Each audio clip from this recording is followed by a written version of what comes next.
Hello friends, welcome to my channel explore billions. ఇవాళ మన వీడియోలో మనం ప్రీవియస్ వీడియోస్ అన్నీ కూడా నేను కాంప్లెక్స్ వేరియబుల్స్ గురించి చెప్పాను. కాకపోతే ఇప్పటి నుంచి మనం న్యూమరికల్ అండ్ స్టాటిస్టికల్స్ మెథడ్స్ గురించి డిస్కస్ చేసుకుందాం. న్యూమరికల్ మెథడ్, స్టాటిస్టికల్ మెథడ్, వీటి గురించి డిస్కస్ చేసుకుందాం. Numerical method and statistical methods గురించి డిస్కస్ చేసుకుందాం. ఓకేనా? రైట్. న్యూమరికల్ అండ్ స్టాటిస్టికల్ మెథడ్స్లో నెంబర్ ఆఫ్ మెథడ్స్ ఉంటాయి అన్నమాట. ఒక రూట్ కనుక్కోవడానికి రూట్ అంటే ఏంటి ఇవన్నీ నేను మళ్ళీ చెప్తాను.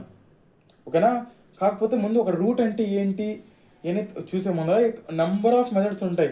Bisection method, regular falsi method, trapezoidal rule, లేకపోతే టేలర్ సిరీస్ అని, ఇటరేషన్ మెథడ్ అని, ఇలా నెంబర్ ఆఫ్ మెథడ్స్ ఉంటాయి అన్నమాట.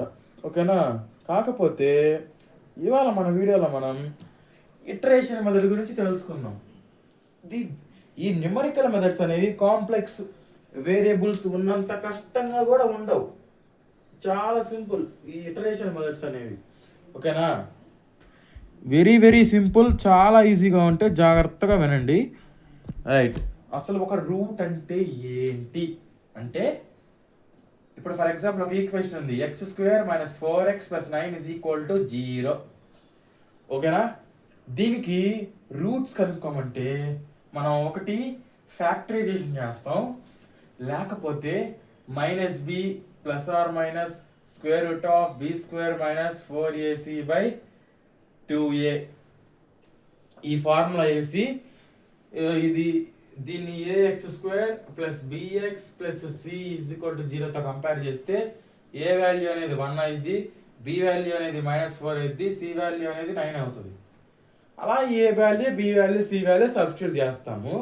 ఎంత కొంత రూట్స్ సొల్యూషన్స్ వస్తాయి లాస్ట్లో. ఒక 2 అంటే ఫర్ ఎగ్జాంపుల్ x = 1, x = 1 వచ్చినాయి అనుకో, ఈ రెండింటిని రూట్స్ అంటాం అన్నమాట. కాకపోతే ఇవంటే క్వాడ్రాటిక్ ఈక్వేషన్స్ కాబట్టి అలా రాస్తాం. కాకపోతే నార్మల్లీ అలా రాయలేం కదా. అంటే నార్మల్లీ అంటే ఏంది, సైన్ ఎక్స్ కానీ, కాస్ ఎక్స్ కానీ, టాన్ ఎక్స్ కానీ, ఇలాంటి ట్రిగ్నామెట్రిక్ ఫంక్షన్స్ కానీ, లాగరిథమిక్ వాల్యూస్ కానీ మనకి ఎగ్జాక్ట్గా రావు ఈ మెథడ్స్ యూస్ చేస్తే. అందుకని మన సైంటిస్ట్ ఏం చేశారు, కొంతమంది స్పెషల్ మెథడ్స్ కనుక్కున్నారు. అందులో ఒక మెథడే ఇటరేషన్ మెథడ్. ఈ ఇటరేషన్ మెథడ్ యూజ్ చేసి ఒక ట్రిగ్నామెట్రిక్ ఫంక్షన్కి ట్రిగ్నామెట్రిక్ అండ్ న్యూమరికల్ టర్మ్స్ ఒక మిక్సర్ని కానీ, ట్రిగ్నామెట్రిక్ టర్మ్స్ని కానీ, లాగరిథమిక్ టర్మ్స్ని కానీ చాలా ఎక్సలెంట్గా ఒక 3 to 4 డెసిమల్స్ వరకు మ్యాచ్ చేసేయచ్చు హ్యాపీగా. ఓకేనా? ఇప్పుడు మన ప్రాబ్లంలోకి వెళ్దాం, అప్పుడు మీకు ఇంకా బాగా అర్థమవుతుంది. రైట్. మన ప్రాబ్లంలో ఏంటంటే, find the real root of the equation. Find the real root of the equation 2x = cos x + 3 by using iteration method. Iteration అంటే నార్మల్గా మీనింగ్ ఏంటి? ఇటరేషన్ అంటే మనం లూప్ అంటాం చూడండి. ట్రిపుల్ వాళ్ళకైతే ఈ లూప్ అనే పదం బాగా తెలుస్తుంది. ఎందుకంటే కేవీఎల్ కానీ, కేసీఎల్ కానీ ఏ అప్లికేషన్లో అయినా సరే లూప్ అనే పదం వాడతాం. లేదంటే ఒక్కొక్కసారి కొన్ని ఫిక్షనల్ ఫిలిమ్స్లో కూడా లూప్లో చిక్కుకున్నారు అంటారు చూడండి. ఆ టైప్ అనమాట ఇటరేషన్ అంటే. లూపు అంటే ఒక సర్టెయిన్ వాల్యూ రీచ్ అయ్యే వరకు ఆ ప్రాసెస్ చేస్తూనే ఉంటాం. ఓకేనా? ఈ ఇటరేషన్ మెథడ్లో కూడా అంతే. ఈ న్యూమరికల్ అండ్ స్టాటిస్టికల్ మెథడ్స్ ఈ సబ్జెక్ట్లో ఈ న్యూమరికల్ అండ్ స్టాటిస్టికల్ మెథడ్స్ అన్నీ ఒక ఎత్తు. అంటే అన్నీ కూడా మన వాల్యూ అంటే ఫర్ ఎగ్జాంపుల్ ఇప్పుడు log1 వాల్యూ 0.1032 అని అంత ఉంటుంది, సంథింగ్ క్యాషువల్ కొడితే తెలుస్తుంది. ఆ వాల్యూని ఈ మెథడ్స్ యూజ్ చేసి ఎగ్జాక్ట్గా మనం తెచ్చుకోవచ్చు. లాగ్ వాల్యూస్ అవ్వచ్చు, cos 1 value, cos 2 value, cos 3 value అవ్వచ్చు, ఎగ్జాక్ట్గా మనం తెచ్చుకోవచ్చు. అంటే ఇది ఇటరేషన్ మెథడ్. అయినా కూడా అంతే వస్తుంది. ఓకేనా? చేసేటప్పుడు ప్రొసీజర్లో చెప్తున్నప్పుడు అర్థం కాదు, కానీ చేసేటప్పుడు బాగా అర్థమవుతుంది.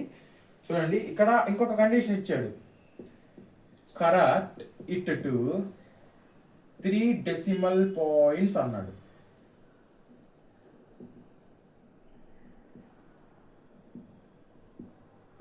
ఓకేనా? ఈక్వేషన్ ఇచ్చాడు. ఫర్ ఎగ్జాంపుల్ ఇదే కనుక x² - 4x + 9 అని ఇందాకలాగా ఉందనుకోండి, దాన్ని ఈక్వల్ టు 0 చేసుకొని సింపుల్గా -b ± √b² - 4ac/2a అని ఫార్ములాతో కనుక్కోవచ్చు. కాకపోతే ఇది అట్లా కాదు కదా. చూడండి, 2x ఇదేంటిది, ఇది ఒక ఆల్జీబ్రా టర్ము. cos x ఉంది, అదొక ట్రిగ్నామెట్రిక్ టర్ము. ఒక ఆల్జీబ్రిక్ టర్మ్ని దేనికి ఈక్వల్ చేశాడు? ఒక న్యూమరికల్ టర్మ్కి, ఒక ట్రిగ్నామెట్రికల్ టర్మ్కి ఈక్వల్ చేశాడు. ఇలాంటి కండిషన్స్లో మనం చేయగలమా? లేదు. అందుకని చెప్పి ఇప్పుడు మనం దీనికి కొన్ని చెయ్యాలి. మనకి జస్ట్ కావాల్సింది x value. First of all మన సొల్యూషన్లోకి వెళ్తే గివెన్ ఏమిచ్చాడు? 2x = cos x + 3. Okay, that implies మనకు కావాల్సింది ఒక ఎక్స్ని ఇటు ఉంచుకోండి, 2 అటు పంపించేయండి.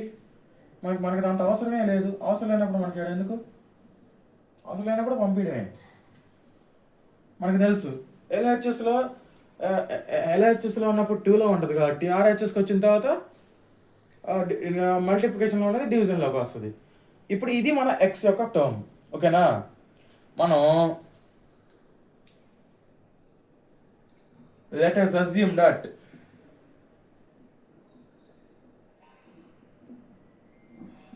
f of x is equal to cos x. f of x కాదు, ఇది ఎక్స్లో ఫంక్షన్ కాబట్టి x అనుకోవచ్చులే. లెక్క అయితే y అయినా అనుకోవచ్చు, కాకపోతే x అని అనుకుందాం. +3/2. ఓకేనా? అంటే ఇది ఎక్స్లో ఫంక్షన్ అనేసి అనుకుంటే, ఓకేనా? కాకపోతే మనం ఇక్కడ ఒక చెక్ చేయాలి. కన్వర్జెన్స్ చెక్ అంటాం అనమాట. అంటే దీనికి డిఫరెన్షియేషన్ చేయాలి. cos xకి డిఫరెన్షియేషన్ ఎంత అంటే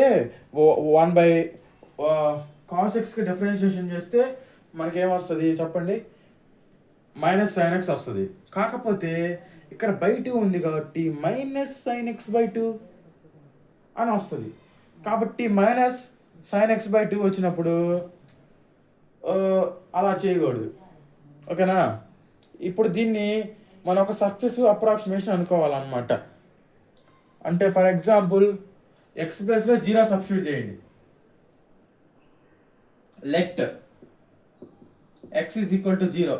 సింపుల్గా చెప్తున్నాను, మీకు sin x cos x ఇలా చెప్తే అర్థం కాదు. x = 0, that implies cos of 0 + 3. x = 0 వద్దు, 90 అనుకున్నాం, ఎందుకంటే ఇది సైన్ కాదు కదా. /2, that is equal to cos 90 value 0 + 3/2. ఎంత అప్పుడు? 3/2 = 1.5. అంటే మన ఫస్ట్ వాల్యూ ఎంత తీసుకోవాలి అప్పుడు? 1.5 తీసుకోవాలి మన ఫస్ట్ వాల్యూ. మన ఫస్ట్ అప్రాక్సిమేషన్ 1.5 దగ్గర నుంచి స్టార్ట్ చేయాలన్నమాట. ఓకేనా? ఇది కొంచెం లిటిల్ బిట్ కన్ఫ్యూజ్గా ఉండిద్ది ఫ్రెండ్స్. అంటే మన ఎక్స్ టర్మ్ ఏదైతే ఉండిద్దో దాన్ని మనం 0 చేసుకోవాలి. cos x ప్లేస్లో ఏ వాల్యూ సబ్స్టిట్యూట్ చేస్తే 0 అయింది అంటే cos 90 మాత్రమే 0 అవుతుంది, ఇంకే వాల్యూ 0 అవ్వదు. రైట్? అందుకని cos ప్లేస్లో ఒకవేళ కనుక అక్కడ సైన్ ఉందనుకోండి, సైన్ 0 కాబట్టి 0 రాస్తాం. కాబట్టి అక్కడ cos ఉంది కాబట్టి మనం 90 రాయాలి ఖచ్చితంగా. కాబట్టి మన ఫస్ట్ వాల్యూ ఏమొచ్చింది అక్కడ? 1.5 వచ్చింది. అంటే మనం 1.5 దగ్గర నుంచి స్టార్ట్ చేయాలి మన రూట్ అనేది. ఓకేనా? రైట్. లేకపోతే క్యాలిక్యులేటర్స్ ఓపెన్ చేయండి.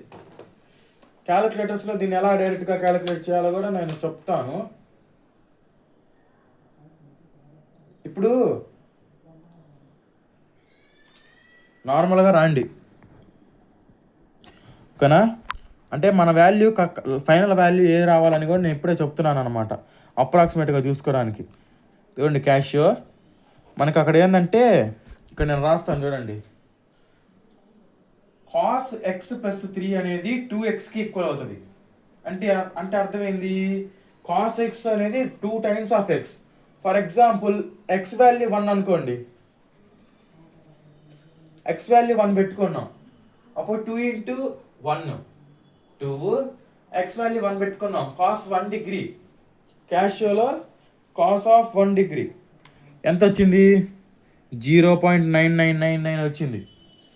అంటే అప్రాక్సిమేట్లీ ఈక్వల్ టు 1, కాకపోతే 1కి ఈక్వల్ అవ్వదు, 1 + 3 అంటే అది కూడా ఎగ్జాక్ట్ రియల్ రూట్ కాదు దాన్ని. కాకపోతే ఇప్పుడు ఈ మెథడ్లో చేసినప్పుడు క్యాషియోలో కంటే ఇంకొంచెం తేలిగ్గానే వస్తుంది. క్యాషియోలో చేయాలంటే దానికి మళ్ళీ దీన్ని చాలా చాలా చేయాలి, దానికి క్యాషియోలో దానికి దీన్ని చేయాలంటే డైరెక్ట్గా. కాకపోతే ఇటరేషన్ మొదల్లోనే చేద్దాం, డైరెక్ట్ క్యాషియో వద్దు, దీన్ని క్యాషియోలో చేయకూడదు. ఎగ్జామ్లో డైరెక్ట్గా క్యాషియోలో చేయొచ్చు కానీ మార్క్స్ ఇవ్వరు. ఇది చాలా సింపుల్ ప్రాబ్లం, ఈజీగా తొందరగా మార్క్స్ స్కోర్ చేసుకునే ప్రాబ్లంలో ఎందుకు మనం. ఓకే, లెట్ x0 = 1.5 అనుకున్నాం. Okay, let us assume that కొంచెం ఈ x0 వాల్యూని 1.5 దేంట్లో అనుకోవాలి, మనకి ఇచ్చిన ఈక్వేషన్ x = cos x + 3/2, ఇది ఈక్వేషన్ నెంబర్ 1 అనుకోండి స్టార్టింగ్లో. అప్పుడు ఇక్కడ బాగుంటుంది, ఇన్ 1 దట్ ఇంప్లాయిస్ x0 అంటే ఈ x ప్లేస్లో x0 పెట్టుకోవాలి. x0 ఒక వాల్యూ అంతా 1.5, that implies x = cos of 1.5 + 3/2. ఇది మీరు కనుక క్యాషియోలో కొట్టి చూస్తే మీకు 1.5354 వస్తుంది. ఇప్పుడు ఈ ఫైనల్గా వచ్చిన వాల్యూని మనం x1 అనుకోవాలి. నెక్స్ట్ స్టెప్లో let us assume x1 value ఎంత, 1.5354, x0 వాల్యూ. ఓకే, ఇప్పుడు మళ్ళీ దీన్ని ఇక్కడ సబ్స్టిట్యూట్ చేయండి, x = cos ఆఫ్ 1.5354 + 3/2. ఇది మొత్తాన్ని క్యాలిక్యులేటర్ కొడితే 1.5177 వస్తుంది. మళ్ళీ ఎక్స్ ప్లేస్లో ఈ వాల్యూ పెట్టుకోండి, cos ఆఫ్ 1.5177 + 3/2. దీన్ని కూడా క్యాషియో కొడితే ఓకేనా 1.5265 వస్తుంది. మళ్ళీ ఇదిగోండి, ఇది x1, ఇది x2, ఇది x3. ఇప్పుడు నేను చేయబోయేది x4. x4 = cos of 1.5625 + 3/2. ఏం లేదు ఫ్రెండ్స్, ప్రీవియస్గా వచ్చిన వాల్యూని యాజ్ ఇట్ ఈజ్ చేసుకుంటాం, సింపుల్. ఓకేనా, దీనికి 1.5221. ఓకే రైట్, ఇలా చేసుకుంటా వెళ్ళాలి up to 3 to 4 decimals exact వాల్యూకి మ్యాచ్ చేసేటట్లు. నేను ఇప్పుడైతే చెప్పడం లేదు ఎలా క్యాషియోలో పట్టాలని చెప్పి, అది కొంచెం ట్రిక్కీగా, లాజికల్ థింకింగ్ ఉన్న వాళ్ళకి అర్థం అవుతుంది, విడిగా మిగిలిన వాళ్ళకి కొంచెం ట్రిక్కీగా ఉంటుంది కాబట్టి నేను చెప్పలేదు. ఒకవేళ ఇన్ కేస్ అది కూడా కావాలంటే కింద కామెంట్ సెక్షన్లో కామెంట్ చేయండి, అది కూడా చేసేద్దాం, నో ప్రాబ్లం. ఓకేనా రైట్, ఇప్పుడు x5 = ఆ వాల్యూ వేసుకోండి, cos ఆఫ్ 1.5221 + 3/2. ఓకేనా, x6 = cos ఆఫ్, ఇక్కడ ఏది వస్తే అది, అక్కడ మనకి ఎంత వస్తుంది అంటే x5 వాల్యూ మీరు క్యాష్ కొడితే 1.5243 వస్తుంది. ఇక్కడ 1.5243 + 3/2 వేసుకోండి, అప్పుడు x6 ఒక value 1.5232. Next x7 = cos of, ఓకేనా, 1.5232 + 3/2. ఇదంతా క్యాలిక్యులేటర్లో కొడితే 1.5238 వస్తుంది. ఇప్పటికే 6 to 7 స్టెప్స్ అయిపోయింది కాబట్టి ఇప్పుడు మనం ఏం చేయాలో తెలుసా, ఈ 38 అనేది అప్రాక్సిమేట్లీ ఈక్వల్ టు 4 కదా, therefore the real root is equal to 1.524 అని చెప్పి ఈ ప్రాబ్లమ్ని ముగించాలి.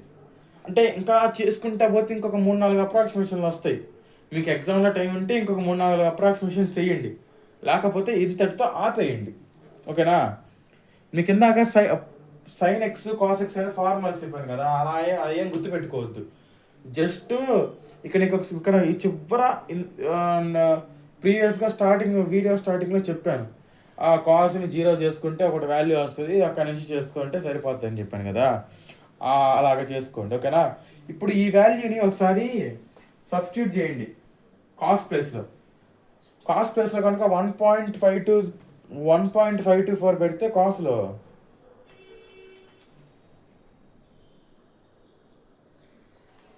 కరెక్ట్గా ఈక్వల్ అవుతుంది. 3.999 వచ్చింది కదా, ఇప్పుడు 1.524 ఉంది కదా, ఇంటూ 2 వేయండి.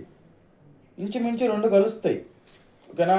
డినామినేటర్ న్యూమరేటర్ ఎగ్జాక్ట్గా కలవాలంటే ఇంకా చేసుకుంటా పోవాలి, కానీ మనకి ఇక్కడ దాకా చాలు. జస్ట్ ఇటరేషన్ మెథడ్ అనేది ఎగ్జామ్లో కనపడాలి అప్ టు 6-7 స్టెప్స్ వరకు. అందుకని చెప్పి నేను ఇక్కడ దాకా చేశాను. ఐ హోప్ ఈ వీడియో అందరికి అర్థమైంది అనుకుంటున్నాను.